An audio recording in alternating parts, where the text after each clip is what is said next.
Lumineuse et le dragon. Il était une fois une petite fille, si petite que personne ne lui prêtait attention. On l'appelait Lumineuse, car dans l'obscurité la plus noire, ses cheveux étincelaient. Chaque soir, avant de s'endormir, elle faisait sa prière pour les hommes. Elle ne voulait pas qu'on la prenne dans son village pour ne pas se faire rabrouer, se disait-elle en elle-même. À cette époque, un dragon passait dans son village. Il avait avec lui des lettres de fer pour ne jamais oublier sa patrie bien-aimée. Il avait entendu de nombreuses prières l'année de la catastrophe, mais il ne pouvait aider tous les siens.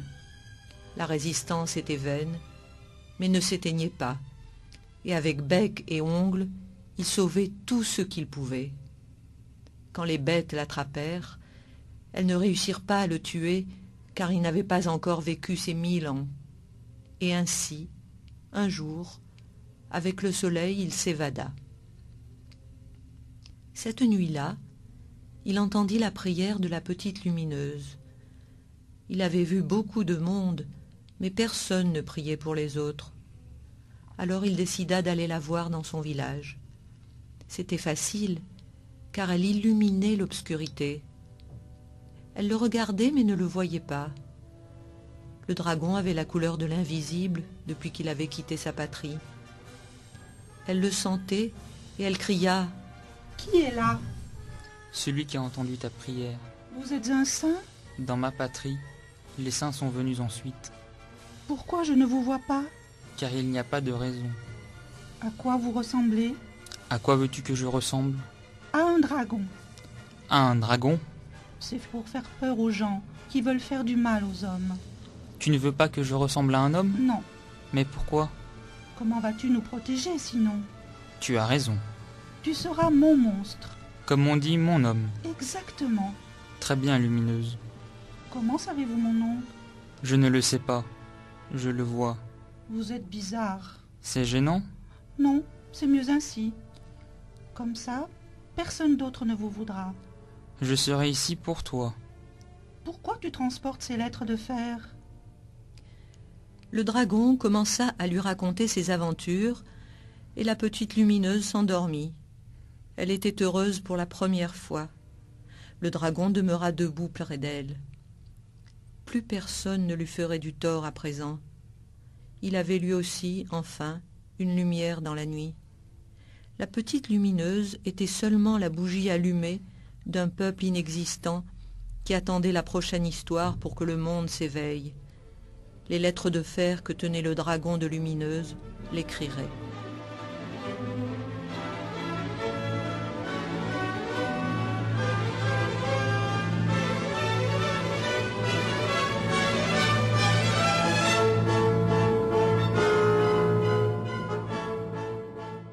Les lettres de fer et le secret du dragon. Lumineuse se réveilla avec le soleil et ne fit pas attention à l'absence du dragon. Elle le ressentait seulement quand elle en avait besoin. Elle fit les travaux de la maison pour montrer qu'elle était une grande, mais personne ne le remarqua. Aussi, elle retourna dans sa chambre et trouva les lettres de fer. Le dragon les lui avait laissées pour qu'elle n'oublie pas son histoire. Elle tenta de les soulever, mais elles étaient trop lourdes.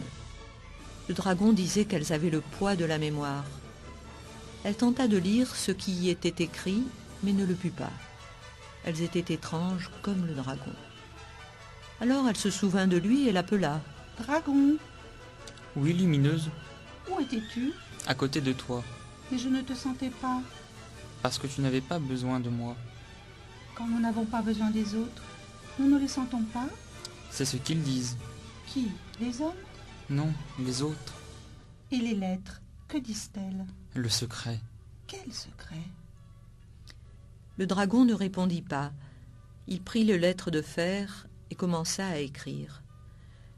Lumineuse regardait les mouvements invisibles, tentait de comprendre sa pensée et entendait l'œuvre du silence. Quand le dragon termina, Le mur de sa chambre était couvert de marques.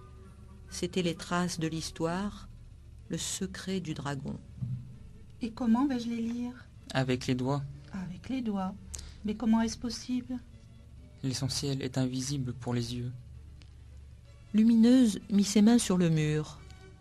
Ainsi, elle sentait les caresses du dragon. Ses yeux s'embuèrent de joie. Tu m'en écriras d'autres? Dès que tu auras fini. Je ne veux pas que ça finisse. Alors j'écrirai au moment où tu liras. Ainsi ça ne se finira jamais. Oui, c'est ainsi que tu feras. Je ferai ainsi. De cette manière, Lumineuse en apprenait sur la lumière du noir et les dialogues oubliés. Personne d'autre ne savait leur secret.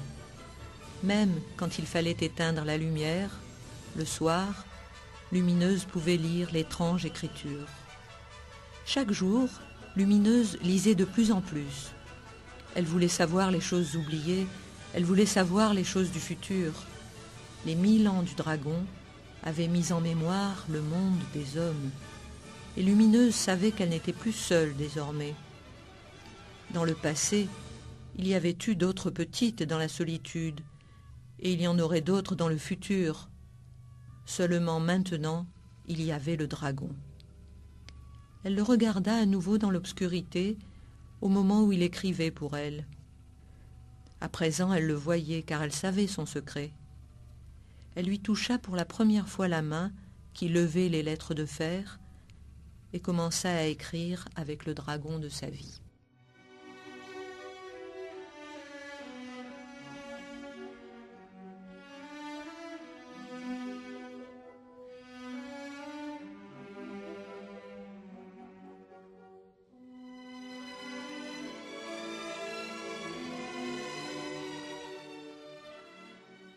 La défense du dragon.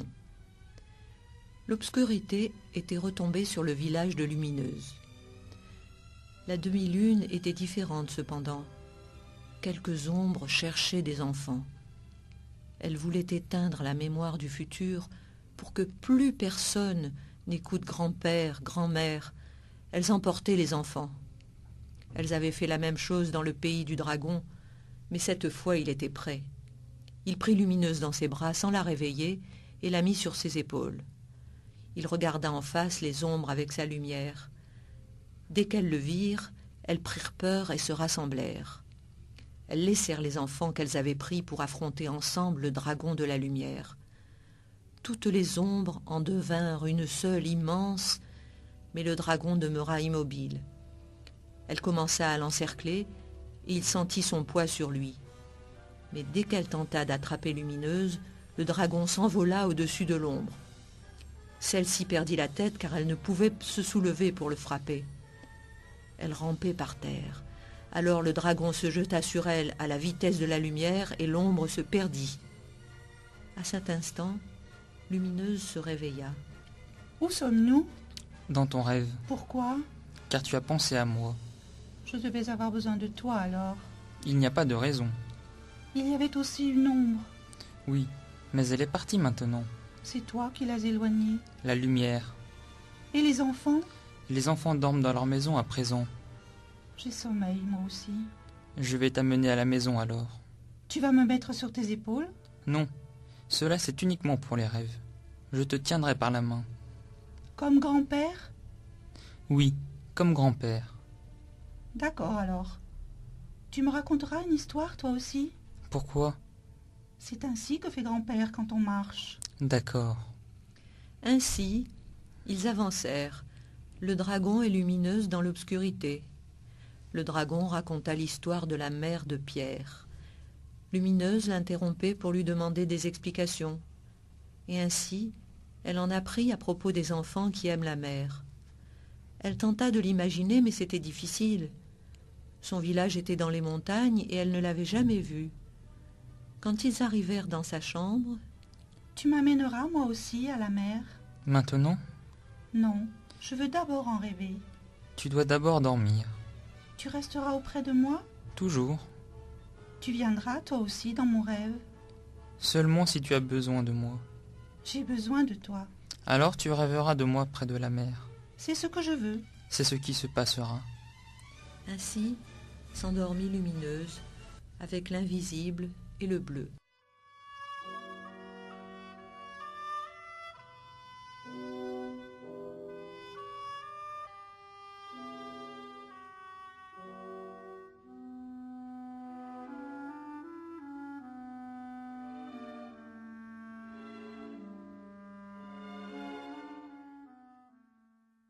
Le rêve bleu. Pourquoi tant de bleu? Pour que tous les hommes en aient. C'est mieux ainsi. Moi aussi je veux un peu de bleu. Lumineuse se penche et prend une poignée de mer, mais quand elle ouvre les mains, elle voit qu'elle n'est pas bleue. Que s'est-il passé? Le bleu, c'est pour le partager avec les autres, non le garder pour soi. Pardon. Ce n'est pas grave, ce n'est pas ce que tu voulais faire. Pourquoi es-tu gentil avec moi, même quand je fais une erreur? Les erreurs ne sont pas mauvaises. Je sais que tu voulais le montrer à ta grand-mère. Comment le sais-tu? N'est-ce pas elle qui te raconte des histoires le soir? Oui, oui. Alors tu sais ce que tu dois faire à présent. La mener près de la mer. C'est la seule manière pour qu'elle revoie le bleu. Comment le sais-tu qu'elle l'a vu? Elle n'a pas le même prénom que toi? Oui, j'ai pris le sien. Tu ne l'as pas pris. C'est comme le bleu. Exactement. Lumineuse regarda de nouveau la mer. Elle comprit que sa grand-mère était venue au même endroit avec le dragon. C'était elle qui lui avait parlé pour la première fois du dragon, son conte préféré. C'était elle qui avait choisi qu'il soit un dragon, et les contes de grand-mère étaient l'histoire du dragon. Je veux me réveiller. Ouvre tes yeux. Lumineuse se réveilla et tendit sa main. Tu es là? À côté de toi. C'est toi qui as aidé ma grand-mère. Oui. Pourquoi tu ne me l'as pas dit plus tôt? Qui croit au conte? Mais ce n'est pas un conte, c'est ton histoire. Mon histoire n'existe plus. Ils l'ont effacée. Nous l'écrirons à nouveau. Qui la croira? Nous dirons que c'est un conte. C'est ce qu'a pensé ta grand-mère aussi. C'est pour cela qu'elle est devenue écrivain. Il n'y avait pas d'autre solution à cette époque. Et maintenant, L'histoire te plaît? c'est ma grand-mère qui me l'a préparée. Seulement ainsi? Je pourrais écrire ton histoire. Oui.